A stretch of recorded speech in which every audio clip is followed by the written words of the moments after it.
بصوا يا جماعه، احنا دلوقتي في مفيدا.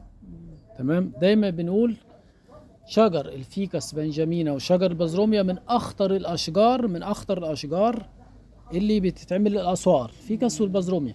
انا كنت عند حد على فكره دلوقتي قبل حضرتك على طول في مفيدا، قال لي اعمار اصلا حذرتنا منه على فكره. ما اعرفش الكلام ده صحيح ولا لا. قال لي كده والله، قال لي اعمار مفيدا طبعا المطور العقاري بتاعها اعمار هي واب تاون. المعلومه دي اكتر من حد قالها لي، ان اعمار حذرت الناس من شجر الفيكس بنجامينا ادي جذوره اهي. الجذور دي لو انت قريبه من عندك من الفيلا هتبقى كارثه، علشان تبقوا عارفين، لان الفيلا كلها يا اخوانا مبنيه على الرمله، على الارض رمليه. خلاص. هنا الشجره اللي انتوا شايفينها المخلوعه دي دمرت لوحه الهانتر ودمرت الدنيا هنا في الوصلات اللي انتوا شايفينها.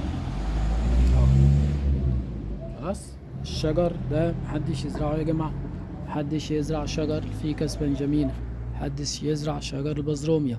الشجر هتشوف اضراره على الاقل بعد 4 سنين وبعد 5 سنين. طب ليه انا استنى 4 5 سنين واخلعه؟ يبقى انا من الاول انشئ صح. طب ايه النبات اللي احنا بيتزرع ويبقى سور وشكله جميل وحلو زي الفل، ولكن هو مشكلته الوحيده ان هو نموه بطيء نوعا ما، نستحمله شويه؟